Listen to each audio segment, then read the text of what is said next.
Hi, this is Corral again. And I guess you can say I'm going to start at the beginning. I've talked about regular verbs, irregular verbs. I've talked about nouns.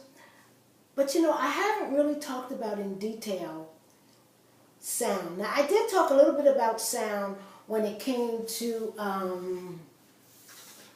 accents. But just talking about sound, I think, is very important. Okay, first of all, let me show you. I hope you can see this on your screen.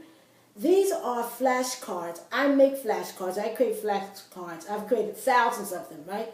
And you can go to istudyguides.com or iPedians or pedians.com, P-E-D-I-A-N, and iStudyCards is I-S.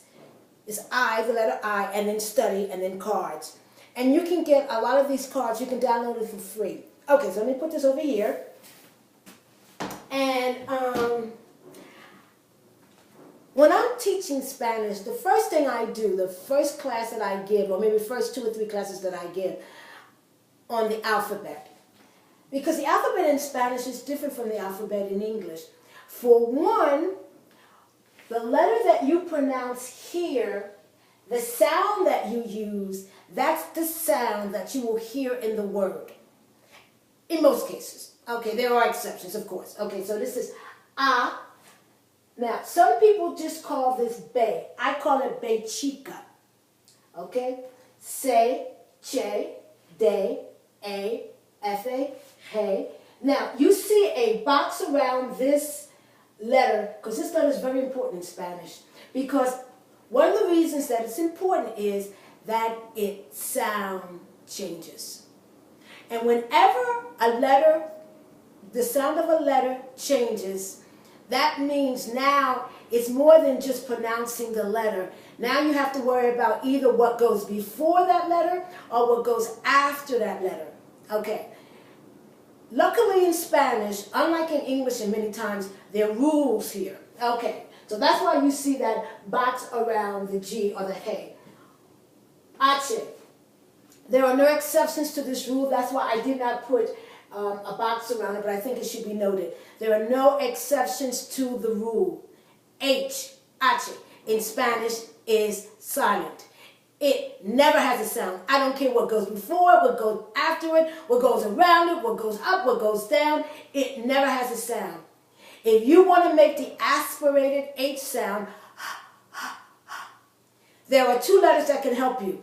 It could either be the G, he, or it can be the next letter that I was going to point to, which is J, jota, right?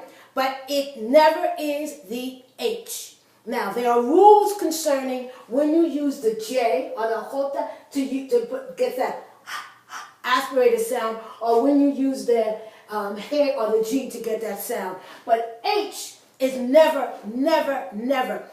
A lot of times H is used in order to separate 2 strong vowels, or 2 strong, 1 strong and 1 weak, or 2 weak, whatever. It's separated so that you are forced to pronounce both vowels. Right? And many times also when you want to get that ya sound, that W sound at the beginning of a word, and the word would normally begin with the U, but that's how you get that ya sound. It's not through the W, not through the W in our language, it's through the U in Spanish. Many times, so that word does not begin with a U, right? An H is placed in the beginning, but that H is silent, always silent. English speakers, or especially American English speakers, because the Brits a lot of times don't pronounce the H even when they're supposed to pronounce the H. So, ka, L, L, A, Y, there is a difference. This letter and this letter are not the same. This letter would be like, for example, la, lady, where this letter would be like our million, yan. A lot of times it's pronounced like the Y sound. M-A, N-A, O, P, Q, R. I do twirl my tongue a little bit too much. It took me so long to get to twirling my tongue that I twirl my tongue a little bit too much when it's just the one R, okay? And the double R I do this with pride. So it's the sound. But the reason I have the box around it is the following. If a word contains the double R, the R, right? There's no problem. Perro. There's no problem. But this is a rule that must also be followed. If the word begins with la R, just a single R, but the word begins with the R, even though it should not, because normally speaking, the one R is not pronounced as strong as the double R. It's pronounced as if it were R, la reina. Okay.